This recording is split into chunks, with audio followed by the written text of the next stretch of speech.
कहा जाता है कि गुरु बिन भव निधि तरय न कोई, जो विरंच शंकर सम होय।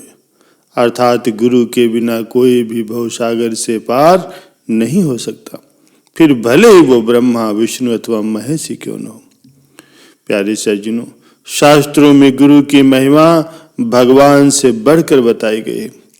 स्वयं भगवान श्री राम, भगवान श्री कृष्ण जी अवतार लेकर जब जब धरती पर आए, उन्होंने भी गुरुओं की सेवा की, गुरुओं के चरणों में मत्था टेक कर उनसे ज्ञान प्राप्त किया। वो तो साक्षात परमात्मा है, फिर भी उन्होंने मनुष्य रूप लेकर के संसार को समझने के मकसद से स्वयं गुरुओं की सेवा की। प्यारे सज्जनों, वैसे तो मनुष्य जन्म से ही किसी न किसी को अपना गुरु बनाता रहता है। सबसे पहले तो उसके गुरु माता पिता होते हैं, जो व्यक्ति का लालन पालन करके उसे संसार की डगर में आगे बढ़ाते हैं। इसके बाद शिक्षक गुरु होते हैं, जो व्यक्ति को तमाम सांसारिक ज्ञान का उपदेश दे करके उसे निखारते हैं। इसके बाद और अंत में आध्यात्मिक गुरु आते हैं, जो व्यक्ति को इस संसार के सुख दुख हानि लाभ और कर्मों के तूफान से बाहर निकाल करके सुख शांति और संतोष प्रदान करते हैं तथा उसे अपनी आत्मा में स्थिर होना सिखाते हैं और दुनियावी कुचक्रों से मुक्त कर देते हैं। हिसाब से देखें तो संसार में कोई भी काम करने से पहले उसे सीखना जरूरी होता। उदाहरण के तौर पर जब कोई लड़की रोटी बनाना सीखती है तो उसे माँ का आश्रय लेना पड़ता है। माँ उसे अपने सानिध्य में रखती है, उसे रोटी बनाने व बेलने की कला सिखाती। तो जब संसार का छोटे से छोटा कार्य भी बिना गुरु के संभव नहीं हो सकता, तो फिर इस संसार के कुचक्र से निकलना भला कैसे संभव हो सकता। इस धरती पर जितने भी संत महापुरुष आए हैं, उन सब ने किसी न किसी को अपना गुरु अवश्य बनाया है, उनकी सेवा की है, उनकी कृपा को पचा करके संसार में अपना नाम रोशन किया है और सदा सदा के लिए अमर हो गए। प्यारे सज्जनों, जिस बालक ध्रुव को उसके पिता की गोद तक नसीब नहीं होती थी, उसी बालक ध्रुव को जब नारद जी जैसे गुरु मिले और गुरु मंत्र का उसने जाप किया, तो उसे एक सांसारिक पिता की बात तो दूर स्वयं परमात्मा की गोद में बैठना नसीब हुआ। स्वामी विवेकानंद, जिनके बचपन का नाम नरेंद्र था, वो कई संस्थाओं में गए, कई व्यक्तियों से मिले, किंतु जब वो स्वामी रामकृष्ण परमहंस के शिष्य बने, तभी वो नरेंद्र से स्वामी विवेकानंद बन पाए। कहा भी जाता है कि ईश कृपा बिन गुरु नहीं, गुरु बिना नहीं ज्ञान, ज्ञान बिना आत्मा नहीं, गावहीं वेद पुराण। अर्थात भगवान की कृपा के बिना व्यक्ति को गुरु नहीं मिलते और गुरु के बिना ज्ञान प्राप्त नहीं होता और ज्ञान के बिना अपने वास्तविक स्वरूप अर्थात अमर आत्मा का पता नहीं चलता। ऐसा हमारे वेद और पुराण बताते हैं। धन्य है ऐसे गुरु जिनके चरणों की सेवा करके अनेक सज्जनों का उद्धार हो गया। प्यारे सज्जनों, गीता में भगवान श्री कृष्ण ने स्वयं कहा है कि यदा यदा ही धर्मस्य ग्लानिर्भवति भारत अभ्युत्थानम धर्मस्य तदात्मानं सृजाम्यहम्।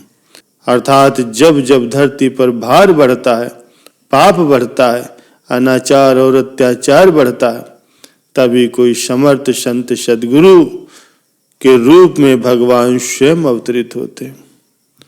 संत की आत्मा और भगवान की आत्मा एक ही होती है। जैसे संत तुकाराम जी, संत एकनाथ जी, ज्ञानेश्वर महाराज, राजा जनक, संत सुखदेव जी, भगवान दत्तात्रेय जी, शंकराचार्य जी आदि से अनेक संत महापुरुष हुए हैं, जो मनुष्य को जीवन जीने का सही तरीका सिखाते हैं, जन्म मरण रूपी कष्टों का नाश करते हैं। जो सच्चा शिष्य अपने गुरु की चरण शरण में रह करके उनकी आज्ञा का पालन करता, उसका कोई कुछ नहीं बिगाड़ सकता। गुरु उसे ऐसी कला देते हैं जो व्यक्ति की जन्म कुंडली के ग्रह व कर्मों का लेखा जोखा बदलते हुए देर नहीं लगती। सच्चे गुरु की सेवा करने वाले भक्त की तो हर रोज दिवाली होती है। प्यारे सज्जनों, गुरु को भगवान से भी बढ़कर दर्जा दिया जाता है। कहा भी गया है कि गुरु गोविंद दोऊ खड़े, काके लागो पाए, बलिहारी गुरु आपने, जिन गोविंद दियो मिलाया। प्यारे सज्जनों, ईश्वर अपना अपमान तो सह सकते हैं, लेकिन गुरु का अपमान कदापि सहन नहीं करते। एक बार देव ऋषि नारद ने बैकुंठ में प्रवेश किया। भगवान विष्णु और लक्ष्मी जी ने उनका खूब आदर सत्कार किया। आदि नारायण भगवान विष्णु ने नारद जी का हाथ पकड़ा और आराम से उन्हें अपने पास बिठाया। एक तरफ भगवान विष्णु नारद जी से चर्चा कर रहे थे, दूसरी तरफ लक्ष्मी जी पंखा हाँक रही थी। नारद जी कहने लगे, भगवान अब तो छोड़िए, ये लीला किस बात की, इसमें क्या राज है जो आप मुझे इतना सम्मान दे रहे हैं और माता जी स्वयं पंखा जला रही। भगवान बोले, नारद तो गुरुओं के लोग से आया, महापुरुषों के लोग से आया।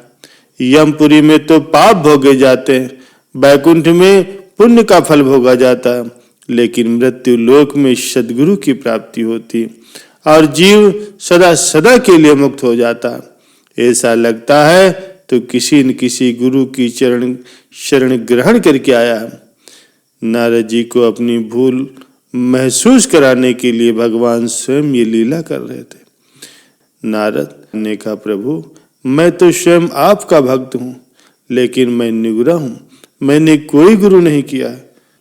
इसलिए हे प्रभु, गुरु क्या देते हैं, गुरु का महत्व क्या होता है, ये बताने की कृपा करें। भगवान बोले, गुरु क्या देते हैं, गुरु का महत्व क्या है, अगर ये जानना है तो जाओ स्वयं गुरु के पास जाओ।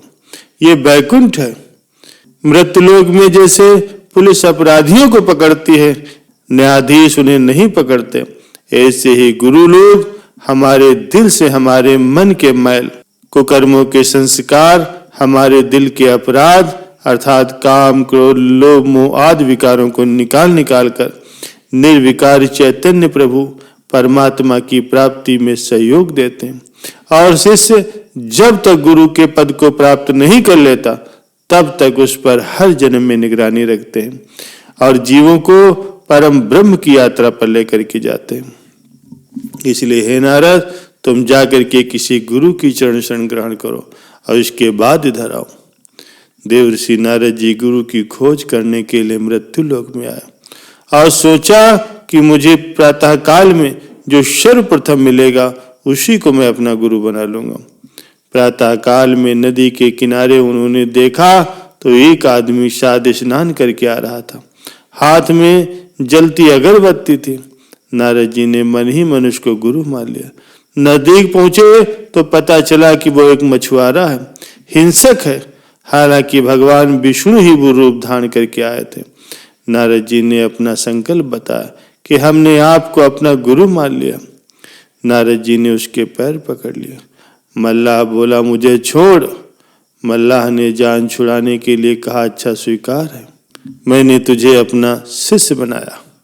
नारद जी वापस बैकुंठ में आए। भगवान ने कहा, नारद अब तुम निगुरा नहीं रहे। नारद जी ने कहा, भगवान मैं गुरु बना करके आया हूँ। भगवान ने कहा, पर तुम्हारे गुरु कैसे हैं? नारद जी बोले, प्रभु मैं जरा धोखा खा गया, मुझे तो गुरु के रूप में मल्लाह मिल गया, अब मैं क्या करूं? आपकी आज्ञा मानकर मैंने उसी को अपना गुरु बना लिया। ये सुन करके भगवान नाराज हो गए। उन्होंने कहा, नारद तुमने गुरु शब्द का अपमान किया। न्यायाधीश न्यायालय में कुर्सी पर तो बैठ सकता है, न्यायालय का उपयोग कर सकता है, लेकिन न्यायालय का अपमान तो न्यायाधीश भी नहीं कर सकता। सरकार भी न्यायालय का अपमान नहीं कर सकती। भगवान बोले, तुमने गुरु पद का अपमान किया, जाओ तुम्हें 84 लाख जन्मों तक माता के गर्भ में नरक भोगना पड़ेगा। नारद जी बड़े रोए, छटपटाए, भगवान से क्षमा मांगे। भगवान ने कहा, नारद इसका इलाज यहाँ नहीं है, ये तो पुण्य का फल भोगने की जगह है और नरक पाप का फल भोगने की जगह, कर्मों से छूटने की जगह तो धरती लोक है। मृत्यु लोक है, तुम जाओ उसी गुरु के पास जाओ, तुम वही मृत्यु लोक में जाओ, वहीं तुम्हारा उद्धार हो सकता है। नारद जी वापस धरती पर आए और उस मल्लाह के पैर पकड़े, हाथ जोड़कर आंसू बहाते हुए कहने लगे, गुरुदेव कोई उपाय बताइए, मैं तो बुरा फंस गया, 84 के चक्कर से छूटने का कोई उपाय बताइए। गुरु जी ने पहले उनसे पूरी बात समझी और फिर कुछ संकेत करके बताया। नारद जी फिर वैकुंठ में पहुंचे, भगवान से कहा कि प्रभु मैं 84 लाख योनियों को भोगने के लिए तैयार हूं, लेकिन कृपा करके पहले उसका नक्शा बना करके दीजिए, मैं देखूं तो सही कैसी होती हैं 84 लाख योनियां। भगवान ने तुरंत नक्शा बना दिया। नारद जी उसी नक्शे में लौटने पोटने लगे। भगवान ने कहा, अरे नारद ये तुम क्या कर रहे हो? नारद जी ने कहा, प्रभु वो 84 भी आपकी बनाई हुई है और ये 84 भी आपकी बनाई हुई, मैं इसी में चक्कर लगा करके अपनी 84 को पूरा कर रहा हूं। भगवान ने कहा, देखा नारद, महापुरुषों के नुस्खे लाजवाब होते हैं, ये युक्ति भी तुम्हें उन्हीं गुरुजी से मिली है। नारद, महापुरुषों के नुस्खे लेकर के जीव अपने अतृप्त हृदय में तृप्ति पा लेता है, अशांत हृदय में शांति पा लेता है, अज्ञान से घिरे हुए हृदय में आत्मा का प्रकाश पा लेता है। और जिन जिन महापुरुषों के जीवन में सद्गुरुओं का सच्चा प्रसाद आ गया, ऊंचे अनुभव की उचित शांति को प्राप्त हुए। हमारी क्या शक्ति है उन महापुरुषों, उन गुरुओं का बखान करें। वो ज्ञानवान महापुरुष जिसके जीवन में निहार देते हैं, जिसके जीवन पर जरा से भी मीठी नजर डाल देते हैं, उसके जीवन में मधुरता का संचार हो जाता है।